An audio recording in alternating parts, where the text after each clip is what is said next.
बिस्मिल्लाहिर्रहमानिर्रहीम अस्सलाम वालेकुम। आज हमारा एसे का टॉपिक है डेमोक्रेसी इन पाकिस्तान। ये इससे हमने fast paper ASI Balochistan police and fast paper SST से उठाया है। डेमोक्रेसी इन पाकिस्तान बहुत बलूचिस्तान पब्लिक सर्विस कमीशन का फेवरेट टॉपिक है। ये इससे अक्सर आता है। तो इस सबसे पहले हम इसका व्हाट इज़ डेमोक्रेसी इसको बयान करेंगे। Democracy is the political system in which the people have the power to choose their own leader. Democracy वो पॉलिटिकल सिस्टम है जिसमें जो कंट्री के पीपल्स हैं, लोग हैं, वो अपना लीडर को चूज़ करने का इख्तियार रखते हैं। एंड डेमोक्रेसी पीपल हर स्वरन। डेमोक्रेसी में जो लोग होते हैं, मुल्क के लोग होते हैं, कंट्री के लोग होते हैं, वो खुद मुख्तार होते हैं, शहंशाह होते हैं।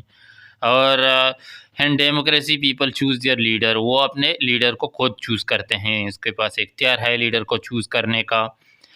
Pakistan has failed to maintain its democracy since independence. Pakistan अपने आज़ादी से इसका डेमोक्रेसी सिस्टम फेल है। उसका फेल होने की काजेज़ क्या हैं? Causes of failure of democracy in Pakistan. Pakistan में डेमोक्रेसी के फेलियर जो काजेज़ हैं फेलियर के, वो क्या हैं?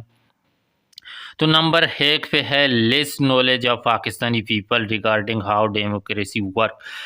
तो पहले हम पाकिस्तान के जो लोग हैं इनको पता नहीं है कि डेमोक्रेसी किस तरह वर्क करता है और डेमोक्रेसी का काम क्या है और डेमोक्रेसी का मतलब क्या है। ये चीज़ आम बंदे को पता ही नहीं है। तो ये एक बड़ी वजह है डेमोक्रेसी के फेल होने की।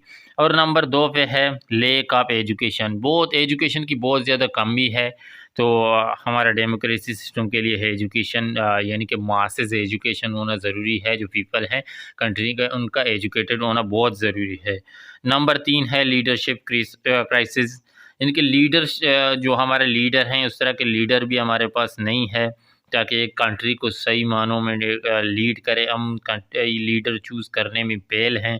हमारा चूज़ किया गया लीडर वो इनके सही नहीं है।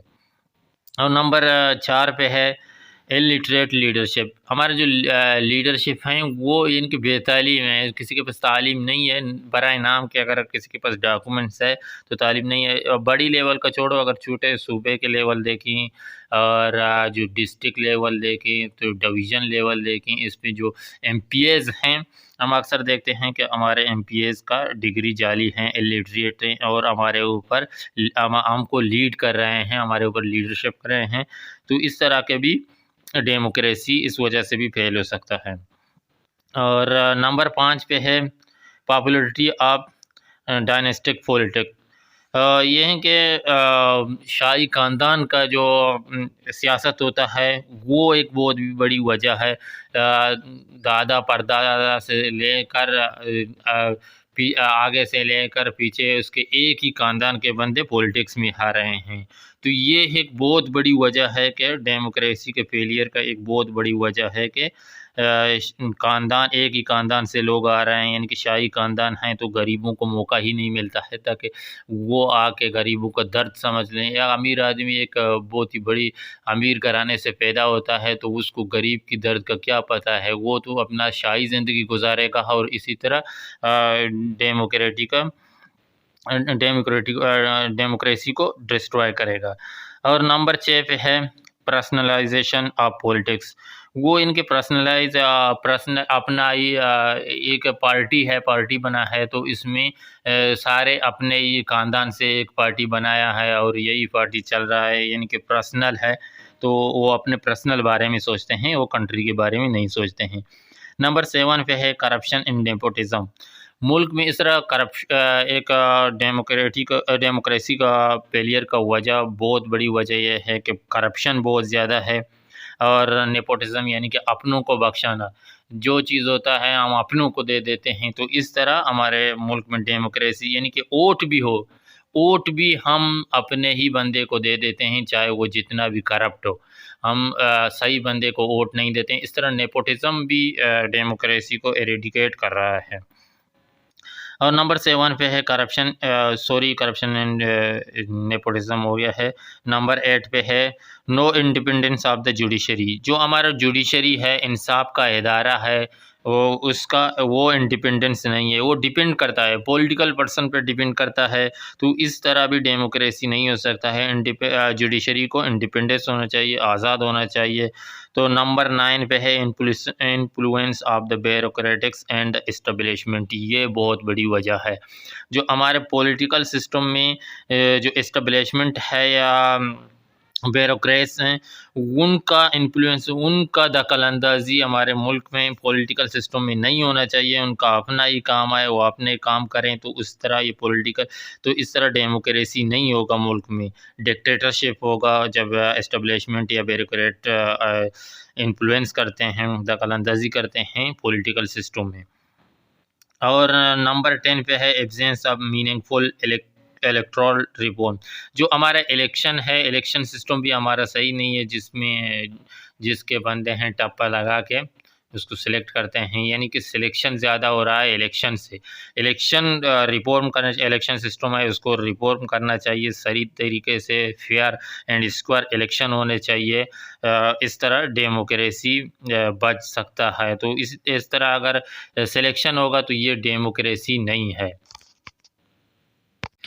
प्रिंसिपल ऑफ रियल डेमोक्रेसी, यानी कि रियल जो डेमोक्रेसी है इसके प्रिंसिपल्स क्या हैं। जो एक मुल्क है उसका जो डेमोक्रेटिक है, रियल डेमोक्रेटिक कंट्री है, तो इसके प्रिंसिपल्स क्या हैं। इसमें होना चाहिए नंबर 1 पे फ्री एंड फेयर इलेक्शन। सबसे पहले इलेक्शन फ्री एंड फेयर होना चाहिए। तो एक डेमोक्रेटिक, क्योंकि जो पीपल चूज़ करते हैं, पीपल जिसको वोट देते हैं, तो वही बंदा सिलेक्ट होना चाहिए, ना कि जो इस्टब्लिशमेंट या ब्यूरोक्रेटिक की मर्ज़ी से चूज़ होना चाहिए। नंबर 2 पे है freedom of the speech. Speech का मुकम्मल फ्रीडम होना चाहिए। स्पीच का अगर फ्रीडम नहीं है तो वो डेमोक्रेटिक कंट्री नहीं है। नंबर 3 पे है अकाउंटेबल रूल, यानी कि इंसाफ रूल में इंसाफ होना चाहिए। और नंबर 4 पे है पॉलिटिकल फ्रीडम एंड लिबर्टी। जो पॉलिटिकल सिस्टम है उसमें फ्रीडम होना चाहिए और लिबर्टी होना चाहिए, यानी कि दूसरे अगर पॉलिटिकल सिस्टम को कोई डिक्टेटरशिप ना चलाए, कोई एस्टेब्लिशमेंट पॉलिटिकल सिस्टम को ना चलाए, पॉलिटिकल सिस्टम में लिबर्टी होना बहुत ज़रूरी है। नंबर 5 पे है free from the corruption. Corruption से कंट्री बिल्कुल फ्री होना चाहिए, करप्शन नहीं होना चाहिए कंट्री में। और नंबर 6 पे है positive legislation of for empower of women, यानी कि जो औरत हैं, जो वमेन हैं, उनके लिए उनके कानून में उनके लिए एम्पावर होना चाहिए, कानून में उनको भी आना चाहिए, उनका राइट दिया जाए। और नंबर 7 पे राइट ऑफ मिनॉरिटी का जो राइट है वो उनको मिलने चाहिए। एक डेमोक्रेटिक कंट्री में मिनॉरिटी को भी उनका हक मिलना चाहिए। और नंबर 8 पे है free and independence of media free होना चाहिए। मीडिया का ये नहीं कि एक मीडिया एक पार्टी के साथ है और दूसरा मीडिया दूसरे पार्टी के साथ है और तीसरा मीडिया तीसरे पार्टी के साथ है। मीडिया को इंडिपेंडेंस होना चाहिए, फ्री होना चाहिए। इस तरह नहीं कि ये मीडिया उस पॉलिटिकल पार्टी की बुराइयां कर रहा है और दूसरा मीडिया उस पॉलिटिकल पार्टी की बुराइयां कर रहा है, तो लोगों को ये पता नहीं है कि असल पॉलिटिकल पार्टी कौन सा है। तो मीडिया बिल्कुल फेयर एंड स्क्वायर होना चाहिए। तो इस तरह हम मज़ीद इंशाल्लाह फास्ट पेपर से, ये चैनल बिल्कुल फास्ट पेपर से हम उठाते हैं जितने भी होंगे। इंशाल्लाह मज़ीद हम फास्ट पेपर से ऐसे उठाएंगे, करेंगे। इस तरह एसएसटी हो या तो एसआई पुलिस और assistant of Balochistan public service commission के जितने जो ऐसे हैं वो हम एक एक करेंगे। तो इस चैनल से जुड़े रहे। Thank you for watching. अल्लाह हाफिज़।